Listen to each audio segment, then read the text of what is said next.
Bon, allez, il est 35, je vous propose qu'on commence. C'est super qu'on soit, on est là, je vois, et ça continue d'arriver déjà une quinzaine. Euh, Bienvenue à la Rosée, donc réseau des tiers-lieux d'Occitanie, et plus exactement, du coup, bienvenue dans le salon du groupe de travail des accompagnements à l'émergence. Et donc, on est ici ensemble jusqu'à 15 heures. Moi, je suis Maxime Guénoc, je suis l'animateur du réseau. Donc, je suis là pour faciliter les échanges aujourd'hui. Et en introduction, je vais juste prendre vraiment que 2 petites minutes pour vous raconter ce qu'est la rosée et vous donner les règles du jeu de nos échanges d'aujourd'hui. En vraiment 2, 3 mots, donc la rosée, c'est le réseau des tiers-lieux d'Occitanie, donc qui réunit une centaine de tiers-lieux en Occitanie.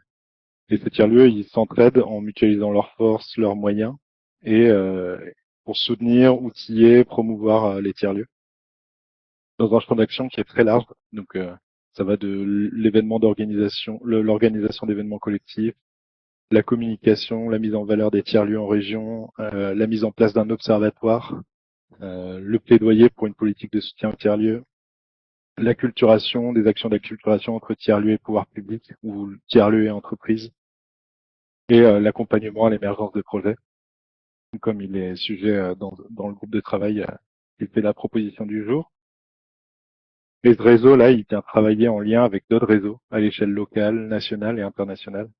Et ses membres, en fait, s'inscrivent dans une pluralité de thématiques. Donc, ça va de l'alimentation, l'agriculture, la culture, la fabrication, le lien social, le service aux populations, etc.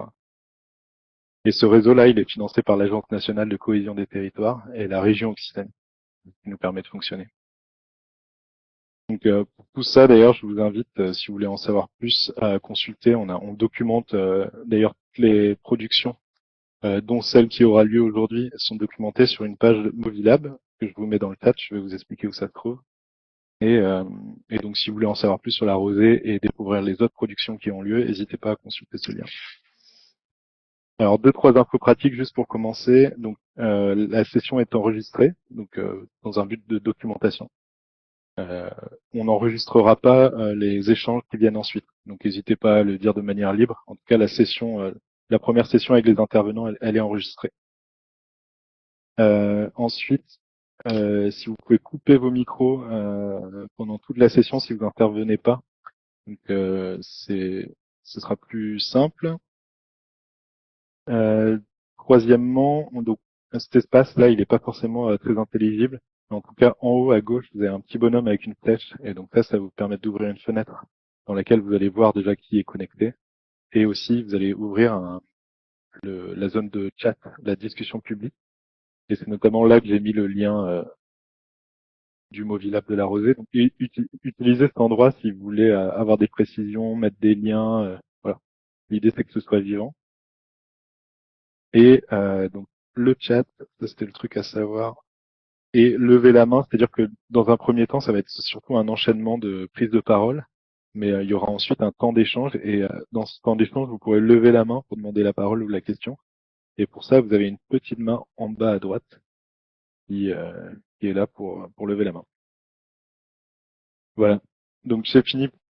Voilà, Anne-Sophie, t'as tout compris. C'est fini pour je passe la parole à Anne-Sophie Calis, qui est cofondatrice de Fantastic Coworking et co-référente de notre groupe de travail Accompagnement à l'émergence, qui va introduire le sujet. Bonne session.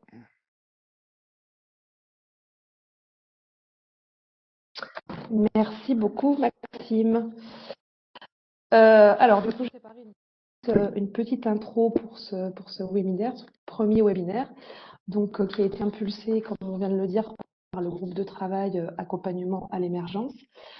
Les membres du groupe de travail, donc les membres actifs, quand même les saluer et peut-être faire coucou pour ceux qui sont là. Donc, Anne-Marie des Imaginations Fertiles à Toulouse qui n'est pas, Annick Ferry de Nouvelle Idée en Cœur d'Hérault. Annick, tu peux faire coucou.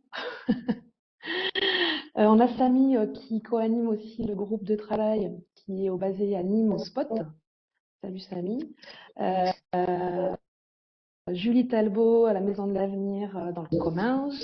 Bonjour. Armentier sur l'Hérault avec Bouillon Cube. Et Solène qui est du coup dans le Lot avec les filles acteurs. Coucou Solène. Le groupe de travail, juste rapidement rappeler que on réfléchit à faciliter, accompagner l'émergence de tiers-lieux de la région. Là, on a mis en place 2 actions concrètes. La première, c'est les entretiens coup de pouce. Donc, vous pouvez, en tant que tiers-lieu émergent ou tiers-lieu qui a une problématique spécifique, solliciter un entretien d'1 heure avec soit des membres de ce groupe, soit des référents techniques plus largement du réseau. Donc, sachez-le. Et la deuxième action, c'est la mise en place de webinaires d'échange entre pairs, donc comme aujourd'hui, qui a un double objectif. C'est à la fois pour ceux... Alors, la particularité des membres actifs du groupe, c'est qu'on fait tous de l'accompagnement à l'émergence de tiers-lieux. C'est-à-dire qu'on accompagne la création de tiers-lieux qui nous sollicitent via des dispositifs ou autres. Donc, l'objectif pour nous, c'était aussi déjà d'être dans une logique de montée en compétences, de pouvoir échanger sur les outils, sur les méthodes d'accompagnement, et bien sûr d'outiller les tiers-lieux aussi dans leur démarche de création de projets. Donc, ce premier webinaire, on a choisi le thème du territoire. Ça tombe bien, c'est un petit peu aussi la première phase qu'on a généralement dans la phase de création d'un tiers-lieu.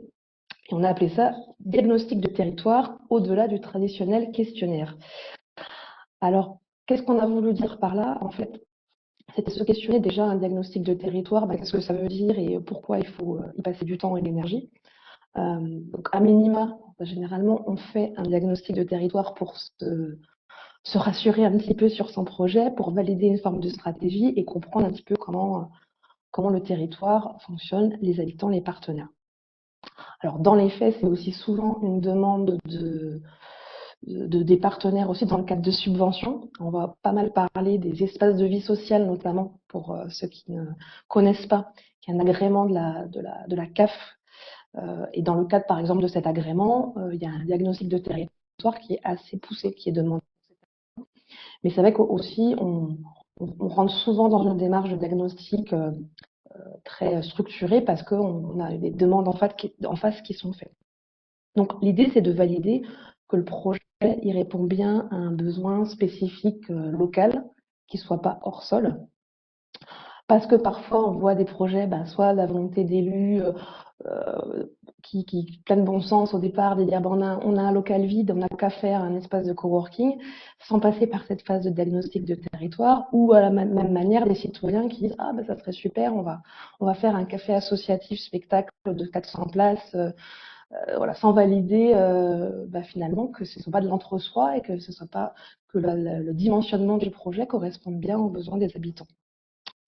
Donc l'idée, c'est un petit peu de valider ça pour dimensionner les services, pour faire émerger des idées, pour valider un petit peu le projet. Alors la première idée qui vient, c'est souvent le questionnaire, le traditionnel questionnaire avec la grande liste de est-ce que vous aimeriez un espace comme ci, un super espace convivial ou chaleureux, un espace avec plein de services, plein de bureaux, des animateurs. Bon, alors moi j'aime bien citer, j'ai ma petite citation fétiche sur Ford qui disait, demandez aux gens si vous demandez aux gens ce qu'ils veulent et vous aurez répondu des chevaux plus rapides. Donc c'est un peu ça aussi, c'est de dire comment on sort du traditionnel questionnaire qui ne va pas juste enfoncer des portes ouvertes et comment on arrive à recueillir de la véritable matière qui va servir à définir, construire le projet de tiers-lieu. Donc ça, c'est un peu la grande question. Et puis aussi, finalement, comment on va réussir à toucher les personnes parce que des questionnaires de la même manière avec que 5 réponses, ce que je vois aussi, qu'est-ce qu'on fait de ça? Et donc, la question qu'on s'est posée aussi, c'est comment arriver à toucher nos fameux usagers, futurs usagers. Donc, l'idée du diagnostic de territoire, en gros, c'est impliquer finalement les partenaires, les habitants dans la co-construction du projet. Et le diagnostic fait partie finalement de la démarche de tiers-lieux. Et donc de rentrer dans un diagnostic qui soit participatif, engagé, on dit même conscientisant, voilà, être vraiment dans cette logique d'implication et de co-construction du projet. Donc j'ai quand même préparé j'ai pris les petites définitions juste et puis après je passe la parole aux intervenants. Mais donc une définition sur diagnosticdeterritoire.org, hein, je sais pas, c'était fait facile. Le diagnostic est un processus de travail participatif qui met en évidence les points forts, les points faibles, les potentialités et les menaces. Il recherche des écarts entre les représentations des différents acteurs et met en évidence des atouts et des attentes. Il recherche les causes des dysfonctionnements et surtout recherche des axes de progrès. Alors, ce que j'aime bien dans cette définition, c'est l'idée de sortir aussi des représentations, et je pense que ça c'est valable aussi pour ceux qui créent les tiers-lieux, de sortir aussi de ces certitudes, et de la même manière qu'on va amener aussi les prises de conscience de d'autres acteurs en les associant à la réflexion. Alors pour faire ce diagnostic, il y a beaucoup d'outils qui existent, hein. J'imagine que vous en connaissez déjà beaucoup. Il y a des formations aussi. Donc beaucoup d'outils issus de l'éducation populaire, des méthodes de concertation, donc issus aussi des études sociologiques, de la facilitation et bien sûr le design de service, on va en parler. Donc l'idée aussi à travers ces outils là dont on va parler aujourd'hui, de ces méthodes, rapidement, ça sert au début tout au long de la vie du projet, puisque on est tout le temps en train de se re-questionner sur l'adéquation des services qu'on veut développer avec le territoire sur lequel on est. Voilà pour ma petite introduction. Donc aujourd'hui, l'idée c'était d'entendre des témoignages de ceux qui ont testé des outils. Donc vont témoigner, on les remercie bien fort. Donc Élise Armentier, qui est membre du groupe de travail, donc qui est co-directrice de Bouillon Cube, donc un tiers-lieu dans l'Hérault, qui va témoigner sur la démarche qu'a eu le tiers-lieu, la structure qui existait déjà depuis longtemps dans le cadre un choix d'agrément. Donc on en parlait d'espace de vie sociale. Donc comment s'est passée finalement cette phase de diagnostic.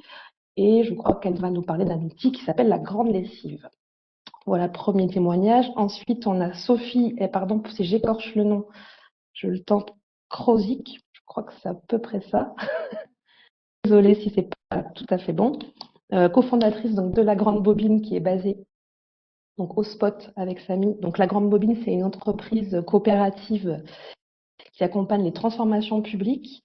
Donc on va parler design de service, design social et concertation justement. Donc là, plus vraiment dans une posture d'accompagnement.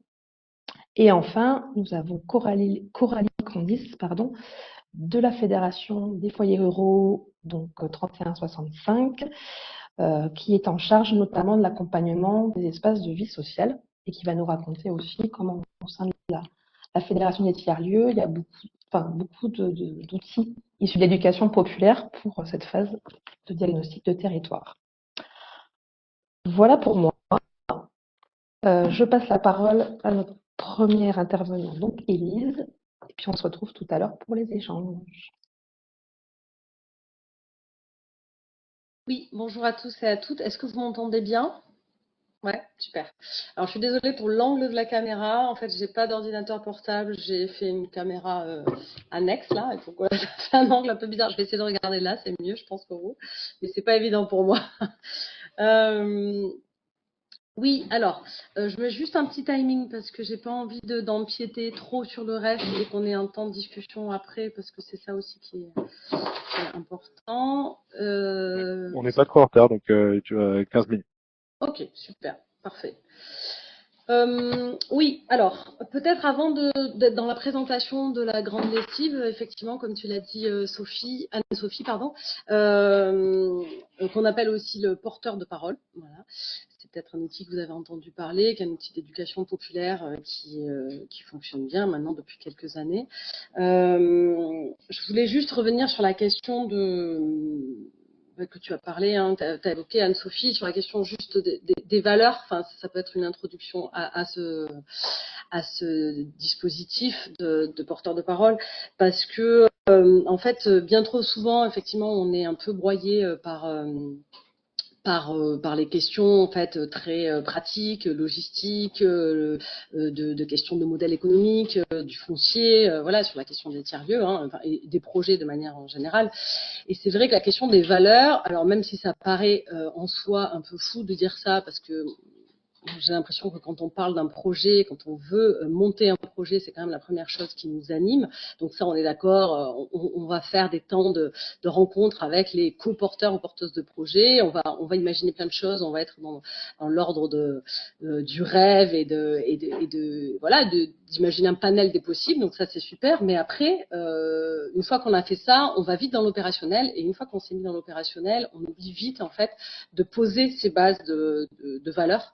Et j'ai l'impression que c'est vraiment ce socle-là, enfin c'est pas que j'ai l'impression, c'est que en tout cas moi j'en suis sûre à l'échelle de notre projet et je le vérifie tous les jours, c'est-à-dire qu'en fait sur des projets qui n'ont pas ce socle-là, qui n'ont pas pris le temps suffisamment de réfléchir à pourquoi on fait ça, sur quel territoire, avec quel public, quelle complémentarité il peut y avoir avec les partenaires du territoire.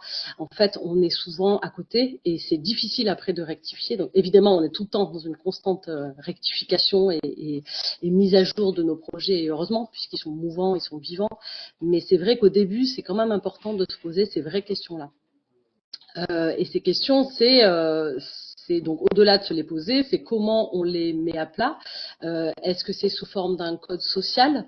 Un code social, ça c'est pareil, c'est un outil. Il y a plein d'écrits, il y a plein de choses qui ont été faites sur ça. Un code social qui peut être un peu comme une charte en fait, qui définit vraiment les questions de qu'est-ce qu'on met. Quel est l'ADN de notre projet en fait en termes à tous les niveaux, que ce soit sur les questions de valeurs sociales, de valeurs politiques, de valeurs écologiques, de valeurs d'égalité femmes-hommes, enfin voilà tout ce qu'on a envie qu'il y ait dans notre projet et tout ce qu'on a envie qu'il n'y ait pas dans notre projet. Donc ça c'est vraiment important de pouvoir le poser d'entrée de jeu et de pouvoir le co-construire avec les personnes, le collectif ou les personnes qui portent le projet dès le début. Voilà, parce que c'est un élément de référence en fait sur lequel on revient systématiquement et tout au long de son projet. Et c'est vrai que nous, j'ai envie de dire, au début, on a posé ça même de manière assez simple sur un projet qu'on a appelé notre projet artistique et culturel, puisque nous on a une spécificité qui est culturelle, avant même de s'appeler tiers-lieu. Mais c'est un projet, on avait fait un tableau avec un plan à 3 ans et puis un plan à 5 ans, donc à la création de l'association. Et en fait, c'est un outil qu'on a créé avec notre conseil d'administration, donc avec nos administratrices, et sur lesquels on revient, mais systématiquement. Et en fait, là maintenant, presque 18 ans après, évidemment, il a évolué. Maintenant, il fait presque 50 pages.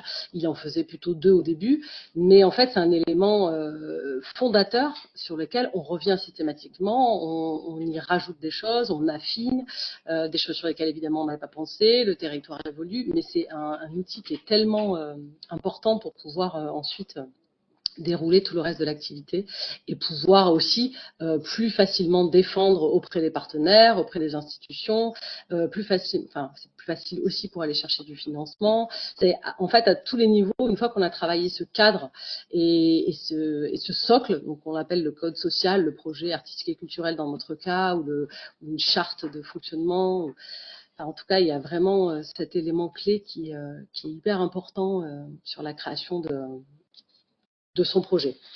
Voilà, c'était juste pour poser ça, parce qu'en fait, dans la création, nous, de l'espace de vie sociale qu'on a mis en place là en 2021, sur un premier diagnostic de territoire, on s'est vraiment retrouvé dans la démarche de la CAF, qui est une démarche hyper méthodologique, avec un process assez strict, j'ai envie de dire, mais qui nous a vachement remis en fait dans ce qu'on a pu mettre en place nous à la création de l'association, et on s'est dit que c'est vraiment un outil qui est super et qu'il fallait pas hésiter à le transposer, même si on n'est pas forcément sur la création d'un espace de vie sociale, mais les outils ont été bien pensés et ça vaut le coup d'aller jeter un œil sur ces outils-là, voilà, quand on est au début de son projet. Alors effectivement, l'espace de vie sociale, donc c'est un dispositif qui a été mis en place il y a quelques années maintenant par la CAF, en complément des centres sociaux, dans l'idée vraiment de faire de faire ressortir des envies, des initiatives et des besoins d'un territoire pour que ce soit un projet vraiment pour et par des habitants habitantes d'un territoire défini. Voilà, avec une possibilité évidemment de financement qui est à hauteur de 35 000 euros par EVS, qui permet en général d'embaucher un animateur ou une animatrice qui va mettre en place des activités sur un territoire, mais dans l'idée que petit à petit, il laisse la place et il se fait de plus en plus discret. Une fois qu'il a mis des outils en place et qu'il y a eu toute une phase de contact, qui laisse plutôt la phase aux habitants et habitantes de prendre en main cet espace de vie sociale et s'en saisissent. Bon, après, vous trouverez de toute manière les infos sur les espaces de vie sociale pour ceux et celles qui ne connaissent pas encore. Là, l'idée, c'est pas de présenter l'espace de vie sociale, mais c'est bien de présenter un outil de diagnostic de territoire, puisque du coup, avant de mettre en place son espace de vie sociale, il y a vraiment la nécessité de faire un diagnostic de territoire sur un an. Dans ce diagnostic de territoire, il y a plusieurs étapes qui sont demandées, évidemment. Notamment, il y a des données froides, donc toutes les données froides que l'on va trouver, donc tout ce qui est données INSEE, tout ce qu'on peut trouver au niveau de la commune, du quartier, enfin voilà, auprès des institutions, des collectivités, sur le fonctionnement, les partenaires, avec un inventaire de toutes les associations qui existent déjà sur le territoire. Voilà, ça c'est des données assez chiffrées et données froides donc. Mais après il y a tout ce qui est de l'ordre des données chaudes. Et les données chaudes, ça va être effectivement ce que l'on peut recueillir par un questionnaire, mais dans l'idée de sortir justement de ce fameux questionnaire, comme tu disais Anne-Sophie. Et le but de ce webinaire, c'est aussi d'aller à la rencontre des habitants habitantes par le biais justement de la grande lessive ou du porteur de parole. Ça, c'est un dispositif qui est assez simple en fait. L'idée, c'est d'arriver à formuler une question. Alors, c'est là où c'est plus compliqué, c'est comment on formule cette question. Cette question, c'est vraiment une question que l'on va poser aux habitants habitantes. Alors, il peut y avoir plusieurs temps, on n'est pas obligé d'avoir une seule question. Nous, par exemple, sur un diagnostic de territoire qui a eu un an, on a fait 4 grandes lessives sur le territoire à l'échelle de 700 habitants habitantes. Donc, 4 rendez-vous qui ont eu lieu sur un an, pratiquement un par trimestre, avec des thématiques, avec une thématique et une problématique différente à chaque fois. Donc, la problématique, elle est à travailler avec son conseil d'administration, avec ses partenaires, avec son collectif, dans l'idée de choisir vraiment, voilà, selon son tiers-lieu, selon son projet, qu'est-ce qui fait sens. Est-ce que c'est la question des activités? Est-ce que c'est la question de la place? Est-ce que c'est la question de la complémentarité avec d'autres tiers-lieux déjà existants? Enfin, voilà, c'est vraiment réfléchir à la question qui est pour vous, en tout cas aux questions qui font sens. Et cette question, elle va juste être posée en fait aux habitants habitantes, mais de manière orale et de manière en contact physique ou réel, j'ai envie de dire. C'est-à-dire qu'on va sur les territoires, on va sur le territoire et on va se confronter directement aux habitants habitantes. Donc nous, on a mis ça en place de manière très simple avec des paperboards, du papier, une première question qui a été formalisée, qui a été posée sur du papier. Puis après, il y a plein de petits papiers de format A5 ou format A4 avec une grande ficelle, des pinces à linge et les personnes vont pouvoir venir en fait répondre à cette question en affichant leur réponse. Donc ça va se dérouler sur un temps quand même assez long. Soit c'est sur forme, nous on l'a fait sur plusieurs formats. On l'a fait sur un format d'une journée entière, donc une journée des associations par exemple, typiquement dans un village qui se déroule de 10h à 18h pour la journée. Donc avec vraiment le temps d'installer ce temps-là auprès de tous les habitants habitantes, de croiser des personnes, toutes générations comprises, et de vraiment s'installer et de prendre la place. Donc il y a vraiment cette idée aussi de prendre la place sur une place de village ou un quartier, parce que le but c'est aussi de pouvoir se faire identifier par les habitants habitantes et de faire identifier un projet naissant. Donc voilà, il y a vraiment cette idée de prendre la place avec ces ficelles, de s'installer autour des arbres et de pouvoir afficher les différentes réponses des personnes. Et évidemment, on anime ce temps-là en discutant avec les personnes. Il va y avoir des questions de qu'est-ce que c'est, pourquoi cette question. Ben voilà, on a l'idée de ce projet. Donc il y a vraiment un temps de discussion qui se fait à chaque fois autour de cette question. Ça peut aussi se faire sous forme de soirée. Donc, on l'a fait sur la même chose, mais plutôt sur 3 heures de temps, sur une soirée avec un repas partagé. Donc, évidemment, l'idée d'avoir une convivialité autour de ce temps-là, c'est toujours conseillé parce que c'est plus agréable et que ça marche, on le sait. Donc, voilà, un petit temps repas partagé, tout le monde ramène un truc à manger, et puis il y a ce temps-là qui se fait pareil autour d'une question. Et dans l'idée, c'est vraiment de récupérer toute cette matière-là, toutes ces propositions, et ensuite, au bout de la troisième, de la quatrième, d'en faire une synthèse. Nous, on a fait une synthèse du coup que l'on a intégrée dans notre diagnostic de territoire. Bon, le diagnostic de territoire, c'est un gros document que là, on a fait pour l'espace de vie sociale, mais que l'on peut faire pour un projet tiers-lieu, qui des fois peut être un peu indigeste. Donc, on en a fait aussi une synthèse de manière orale et de manière visuelle avec des bulles de mots par exemple, tout simplement, des choses qui ressortaient. Donc voilà, de manière assez simple de faire ressortir les grandes idées, les grandes réponses à ces problématiques, à ces questions. Et de pouvoir en parler, donc sous forme pareil d'une soirée synthèse autour d'une soirée jeu et d'un repas partagé. On a pu restituer tout ce qui avait été dit pendant ces temps-là. Et on est vraiment à chaque fois sur des allers-retours, donc de bien affiner sur les histoires de demande, de bien comprendre aussi, parce que des fois, selon la question et selon les réponses, c'est pas tout le temps simple de comprendre en fait ce qui a voulu être dit. Donc voilà, de bien affiner ça, et le choix des questions, il est vraiment primordial, mais ça c'est quelque chose qui va être vraiment encore une fois travaillé en amont. Ça va être vraiment sur la question. Il y a plusieurs typologies de questions aussi. Sur les questions de est-ce que c'est des idées d'activités qui peuvent être données, est-ce que c'est des choses plus larges qui peuvent être de l'ordre du projet global et de manière plus vaste sur un territoire, qu'est-ce que peut amener un tiers-lieu sur notre territoire, est-ce que vous connaissez le mot tiers-lieu, enfin voilà, des choses beaucoup plus larges. Et après ça peut être vraiment est-ce que vous avez besoin d'espace de travail, quelle forme d'espace de travail vous avez besoin, enfin voilà, ça peut être des choses beaucoup plus concrètes et beaucoup plus pratique. Donc ça, c'est vraiment à définir. Après, dans tous les cas, on fera passer, il me semble qu'on avait dit ça, hein, Maxime, qu'on fera passer, il y a un gros document lequel nous on s'est inspiré, c'est la SCOP Le Contre-Pied qui est à côté des Rennes, qui a fait un énorme travail sur le dispositif porteur de parole. C'est un document qui fait une quarantaine de pages et qui est hyper bien détaillé. Donc ça, je peux vous le mettre de toute manière en document ressources à la fin du webinaire. J'imagine que c'est ça, hein, Maxime, il y aura Fait, et d'ailleurs, pour que ce soit possible, donc je vous invite, pour ceux qui sont, je vois qu'il y a des gens qui sont arrivés entre-temps. En haut à gauche, vous avez toujours le même petit bonhomme là, avec une flèche qui va vers la gauche. Dans Notes partagées, inscrivez votre mail à cet endroit-là, et comme ça, on vous enverra la doc, les différents docs qui seront racontés aujourd'hui là. On pourra vous les envoyer que si vous mettez votre mail dans Notes partagées. Voilà. Merci.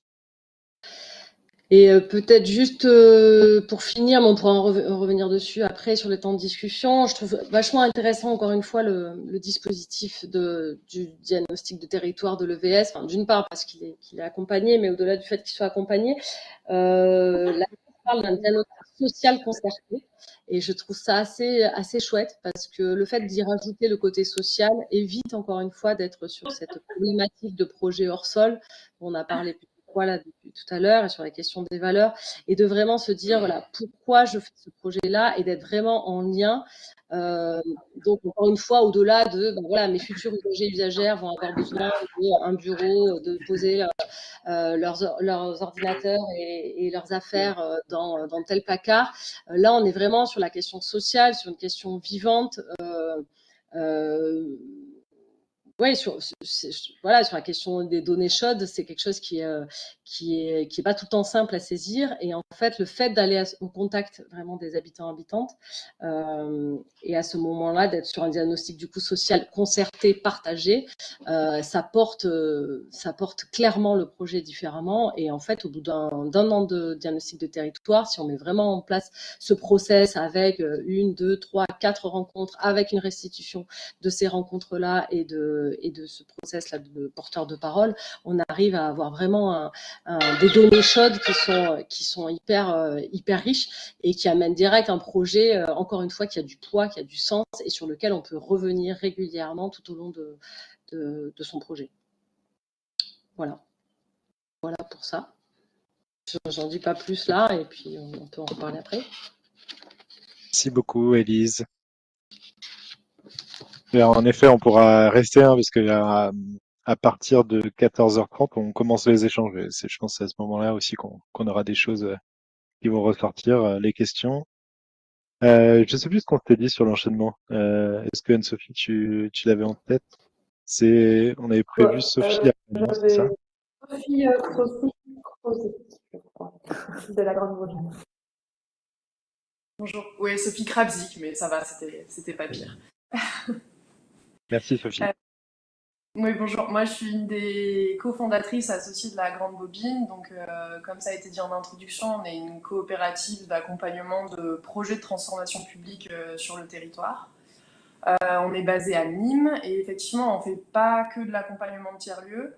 On accompagne globalement les services publics, différentes administrations, établissements médico-sociaux dans des projets de plus ou moins grande ampleur, mais où ils ont besoin d'associer des habitants, des usagers, des patients à la définition de nouvelles politiques publiques ou de nouveaux projets. Et on a plutôt été, nous, impliqués dans des projets qui donnent naissance à des tiers-lieux, mais dont ce n'était pas forcément l'objet principal au départ. Parce que du coup, on a pu accompagner des projets sur lesquels on était contacté pour faire des premières phases de diagnostic sur, par exemple, les besoins en accompagnement numérique des personnes d'un quartier prioritaire de la ville.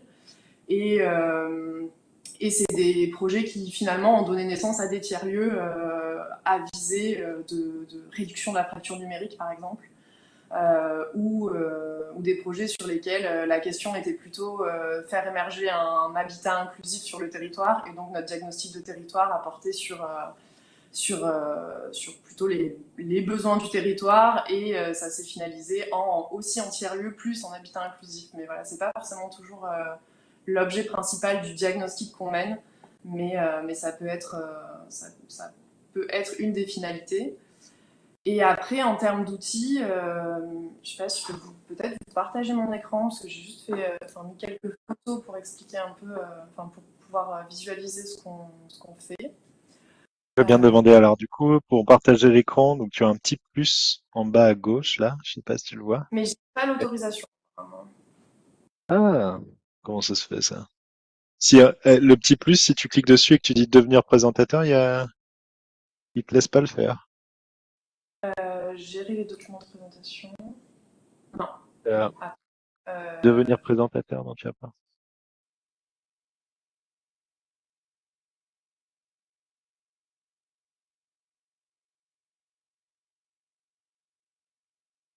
Mince, je crois qu'on a perdu.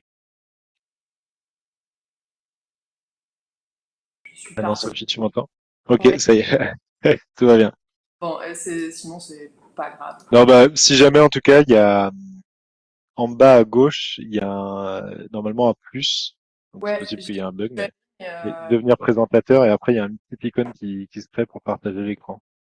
Ouais, j'ai pas à devenir présentateur en fait, mais Ouais, ok. Et ben, ou alors tu peux me les Non, envoyer par mail au pire, et moi je fais. Mais je peux peut-être parler de quelques outils concrets qu'on a utilisés dans les différents projets. En fait, généralement, si on a un diagnostic de territoire à faire, on utilise des méthodes. Chez nous, il y a quelqu'un qui a une formation d'urbanisme, donc on utilise des méthodes classiques de données INSEE, d'études des cartes, de l'analyse du contexte politique, de comment la ville s'est construite, etc. Et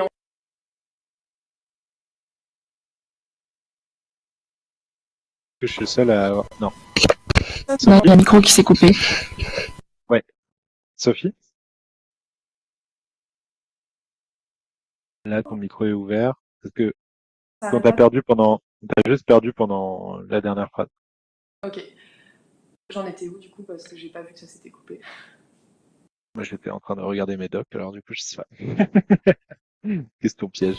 Donc je disais on mobilise les méthodes plutôt de design de service et de concertation des citoyens ou des usagers d'un lieu dans une deuxième phase après un diagnostic assez classique d'analyse des données, des cartes et tout ça. Et voilà, et que oui, en fait, l'analyse, on va dire un peu classique, nous permet de faire ressortir les acteurs ou les types d'acteurs à mobiliser, et ensuite on imagine des formats particuliers en fonction de qui on veut mobiliser. Donc si on travaille sur un quartier où la question c'est l'inclusion numérique des femmes d'un quartier prioritaire, notre méthode de diagnostic auprès d'elles ne sera pas du tout la même que quand on est allé voir les acteurs. Ça a recoupé là. Les acteurs. Ouais, je Ça touche à... Je suis désolée. Non, il n'y a pas de souci. Et on te C'est juste. voit plus, Sophie. C'est vrai que si tu peux te remettre aussi ta caméra et pour qu'on te voit. Voilà. Et du coup, par exemple, auprès des femmes d'un quartier, sur la question de l'inclusion numérique, on est allé à la sortie des écoles parce que c'est des personnes qui occupent pas du tout l'espace public, donc elles sont très difficiles à capter. On est allé à la sortie de l'école et on est parti sur des questions et des thématiques très concrètes d'inscription à la cantine, enfin voilà, on mène notre enquête de manière vraiment très différentes en fonction des acteurs. Et par exemple, ces femmes, on les a mobilisées dans des ateliers, mais on a hacké l'atelier tricot de l'association du quartier où elles vont. Et en fait, on a étalé une grande carte du quartier en leur demandant, pas en leur demandant de faire un diagnostic, mais en leur demandant de nous dire où est-ce qu'elles vont faire les courses, quels sont les lieux où elles se posent quand il y a du soleil, quels sont les endroits où elles vont promener les enfants pour savoir un peu finalement quelle est leur occupation de l'espace du quartier et de faire émerger des besoins en fonction de ça. Voilà, ça c'est un type de diagnostic qu'on mène, par exemple, avec un public, voilà, c'était beaucoup de personnes qui ne parlaient pas français aussi, donc il a fallu trouver des stratégies, des outils, des traductions, des traducteurs qui nous ont permis de mener à bien ce diagnostic. Après, on a aussi, par exemple, travaillé sur un diagnostic de territoire en collaboration avec la Césarinck, qui a fini par...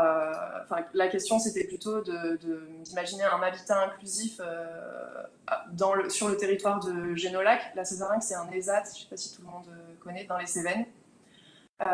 Et donc, ils avaient une offre d'habitat très vieillotte, des années 60.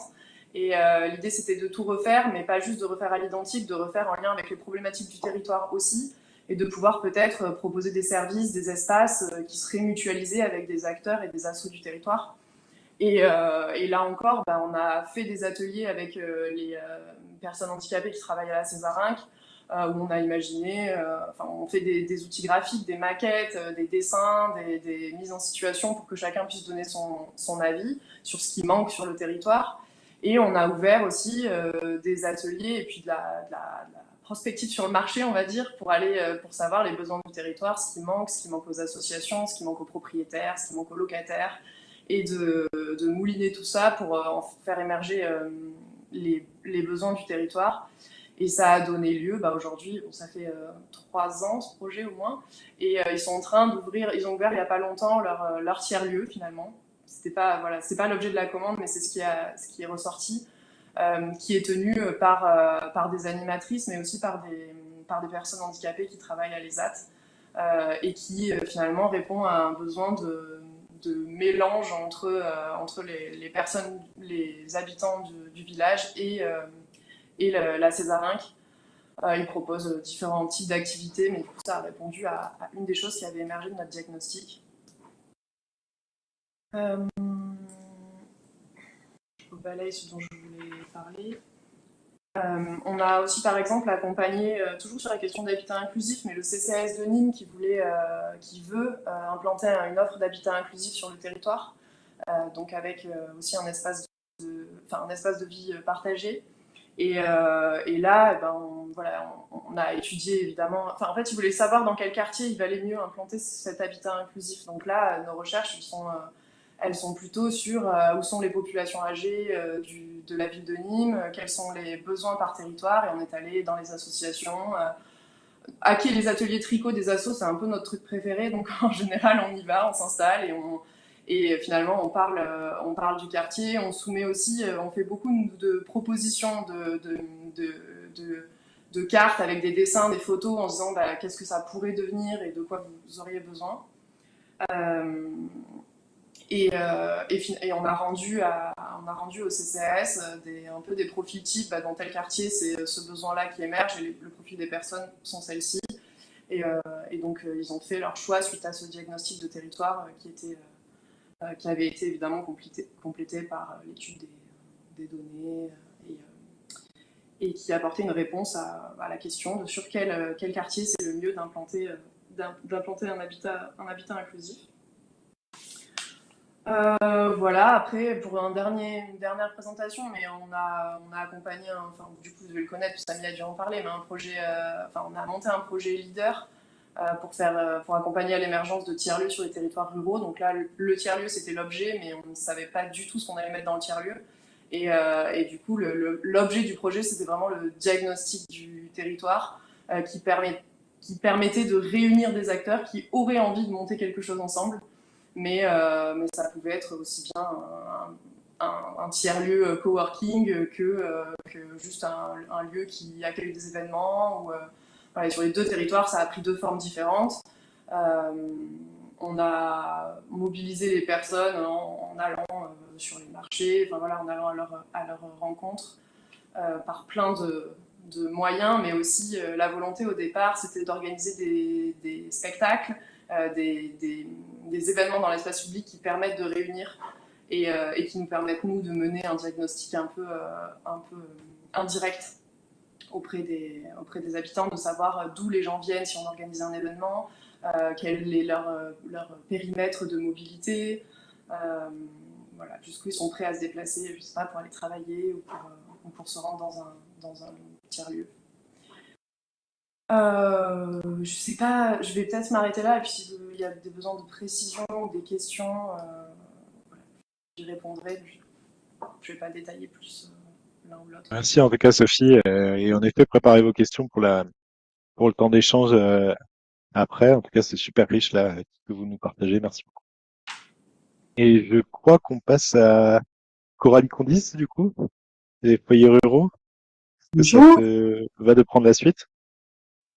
Oui, alors je vais compléter parce que Élise et Sophie ont dit quand même beaucoup de choses, c'est sûr. Mais donc moi je m'appelle Coralie, je travaille pour la Fédération des foyers ruraux. Effectivement, nous on accompagne depuis 7-8 ans déjà l'émergence des espaces de vie sociale en milieu rural, dans le 31 et le 65, donc avec la CAF. On s'est intéressé au tiers-lieu aussi parce qu'on a des associations de notre réseau qui nous en parlent et qui s'y intéressent. Et du coup, j'ai suivi la formation et j'ai pu croiser Élise et Claire sur la formation à la coopérative des tiers-lieux. Donc voilà, j'essaye de faire le lien, notamment, et puis avec Yves aussi, du coup. Moi, ce que je dirais peut-être pour essayer de compléter, parce qu'il y a quand même beaucoup de choses qui ont été dites, c'est que moi, à mon sens, le diagnostic, en tout cas, quand on accompagne sur la création d'un EVS, mais qui peut aller fortement sur un tiers-lieu, je pense, ou sur une initiative café associatif ou autre, de toute façon, sur ces lieux de partage, quand on fait ce diagnostic, c'est accepter de bouger ses lignes aussi. Moi, je m'étais marqué ça vraiment dès le début, c'est de se dire, si on va poser la question aux gens, faut être ouvert et se dire, bon voilà, on n'arrive pas avec un projet clé en main et de toute façon, on appliquera celui-là et pas un autre. Je pense que c'est dès le début accepter de se dire, ben voilà, ça peut bouger. On a peut-être des idées parce qu'on est aussi en général des parties prenantes du territoire et que du coup on y participe, on le vit aussi ce territoire-là. Mais en même temps, on a peut-être des représentations et on est prêt à les bouger un petit peu et à changer nos lignes ou faire évoluer notre projet. Je pense que ça c'est important. À partir du moment où on va aller questionner des gens et utiliser plein d'outils, voilà. Donc après il y a les fameuses phases, mais Élise en a parlé, Sophie aussi, sur les données froides effectivement et tout ce qu'on peut aller récolter. Il y a une étape importante aussi nous qu'on mène souvent entre les données froides et aller vers les habitants, c'est aller vers les acteurs, les partenaires. Je crois qu'il y a une phase aussi qui est importante un peu, mais probablement que d'aller faire des entretiens ou des rencontres ou des échanges simplement sur des acteurs associatifs, des mairies, des partenaires institutionnels, etc. C'est fort parce que ça permet vraiment de se dire c'est quoi l'écosystème dans lequel je vais évoluer là et comment je vais pouvoir participer à ça sans être ni en concurrence, mais plutôt en complémentarité, etc.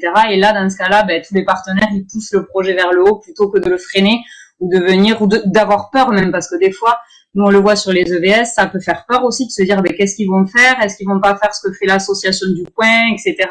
Et ça permet aussi de rassurer tout le monde et d'avoir des conditions qui sont vraiment favorables après pour l'émergence du projet.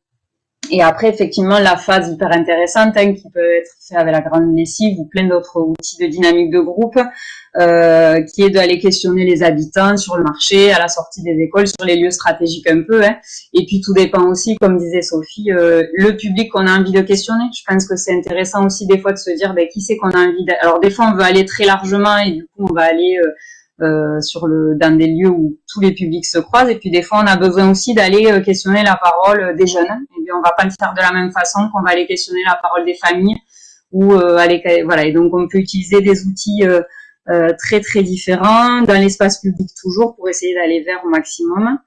Nous on utilise beaucoup les méthodes d'éducation populaire, mais on en a parlé. Le appelle-moi pour, on utilise de la web radio, on utilise plein d'outils. Il y a un super site qui est le collectif de la Volte, je ne sais pas si vous connaissez, qui est un collectif de Toulouse, qui est un collectif d'éducation populaire qui met plein d'outils de dynamique de groupe en commun, en partage avec les règles, etc. Donc c'est hyper intéressant et super. Moi on l'utilise beaucoup en tout cas dans le réseau. On va aussi beaucoup sur les outils de l'université du NUM et que vous devez connaître aussi, j'imagine, pour certains. Voilà, c'est pas, j'invente rien. Je pense qu'on partage des choses probablement, voilà, on utilise tous. Après, ce que je trouve intéressant aussi, que je m'étais noté peut-être, c'est ce diagnostic de territoire, il permet aussi d'évaluer. En fait, nous, on essaye de se faire des boucles de 4-5 ans. Alors, ça dépend du projet, ça dépend, mais s'obliger de le refaire, je crois que c'est hyper intéressant parce que des fois, des projets, ils sont à long cours. Moi, j'ai travaillé sur un EVS pendant 7 ans. Au bout de 4 ans, se reposer les questions parce que le territoire, il évolue. Alors, en milieu rural, encore plus parce que des fois, ça peut bouger beaucoup en quelques années. Je pense que ça devient aussi un outil d'évaluation, en fin de compte, et même de mesure d'impact, etc. En fait, ça, c'est fortement lié, je trouve, au fait de re-questionner son territoire et de retrouver sa place parce que quand on est un projet émergent, on a peu ou pas de place à ce moment-là. 4 ans après, on en a une, et 4 ans après, on en a encore une autre, etc. Donc, ça permet aussi de mesurer la place qu'on peut avoir dans cet écosystème-là, les partenaires, les relations qu'on a avec les gens, etc. Je trouve que c'est hyper important. Voilà, qu'est-ce que je m'étais noté, parce que du coup, je veux pas redire, parce qu'il y a plein de choses qui ont déjà été dites, mais je pense que ça permet aussi de pas se faire piéger dans tout ce qui est commande, appel à marché, appel à projet, tout ça, parce que du coup, ça peut être aussi des enjeux forts, en fait, quand on arrive sur un territoire, super, il y a un super lieu, qui fait... Il y avait une question? Non? Où il y avait, des fois, il y a des initiatives, des opportunités qui arrivent, et puis il y a l'État qui met un appel à projet, et puis du coup, qui incite à aller dans cette direction-là, etc. Et des fois, on peut perdre aussi le fond du projet ou le fond de ce que les habitants, ils ont besoin. Et je trouve que ce diagnostic, il permet aussi de se mettre un garde-fou un peu, de se dire, voilà, c'est quoi que nous, on avait envie au début, Élise le disait bien avec comment vous aviez planifié un peu ce que vous aviez prévu sur les 3-4 années, mais c'est quoi les habitants aussi, ce qu'ils en ont envie, et puis comment ça évolue. Et peut-être que si on nous amène à répondre à, absolument à une demande, etc., nous, c'est peut-être pas là qu'on veut aller. Et du coup, ça permet aussi de le défendre. Je trouve que c'est assez intéressant et de le justifier auprès des institutions, auprès des financeurs aussi, etc. Et d'être assez droit dans ses bottes pour le coup. Parce que nous, on s'est rendu compte aussi que des EVS, par exemple, qui prennent pas ce temps-là de diagnostic, des fois, ça se casse la figure. Ça, c'est clair. Et je pense que ça peut être le même enjeu pour les tiers-lieux, pour le coup, que je connais peut-être un peu moins, mais pour le coup, parce que si on prend pas ce temps-là de mobilisation, de parler du projet, de le partager, de faire comprendre à tous les partenaires et les acteurs et les parties prenantes qu'on n'est pas là pour venir sur leur plate-bande, mais on est là bien pour faire avec, pour venir participer à la vie du territoire. Je pense que du coup, ça ne peut que vraiment créer du collectif et mettre en œuvre même un groupe d'habitants ou de parties prenantes qui viennent partager le projet avec vous après, parce que c'est toujours des projets qui sont partagés à ce titre-là, donc c'est intéressant. Voilà un petit peu le déroulé. Après des outils, effectivement, il y en a beaucoup. beaucoup sur sur des méthodes de dynamique de groupe et d'animation que nous on utilise dans l'éducation populaire depuis longtemps et que du coup on partage après avec des formes différentes, mais voilà. Je crois que j'ai fait à peu près le tour. Merci Coralie. C'était surtout ce qui avait été dit, parce que l'idée c'est pas de redire la même chose. Non, c'est super intéressant et bon, on peut pas tous applaudir en visio parce que c'est compliqué, mais merci pour ces témoignages et pour le temps là, parce que c'est du temps aussi que vous consacrez au groupe. Et donc merci pour ça et merci aussi d'avoir respecté le timing parce que c'est pas évident non plus et on est dans le timing, donc c'est cool. Alors, la deuxième partie de nos échanges, elle va aller elle peut aller dans tous les sens. On peut continuer à se partager les outils comme on l'a fait. Donc, c'est-à-dire si vous avez des, on l'a imaginé ce webinaire vraiment comme une boîte à outils. Donc, si vous avez testé des choses qui fonctionnent, c'est le moment de les partager au groupe. Si vous avez des questions spécifiques, vous pouvez aussi le poser ici. Vous pouvez les poser à une personne en particulier ou au groupe en entier. Voilà, si vous avez des zones de blocage, si vous avez des endroits où vous voyez que il vous manque un objet dans votre diagnostic, n'hésitez pas à le partager dès maintenant. On se donne une demi-heure pour ces échanges, donc je vous laisse la parole.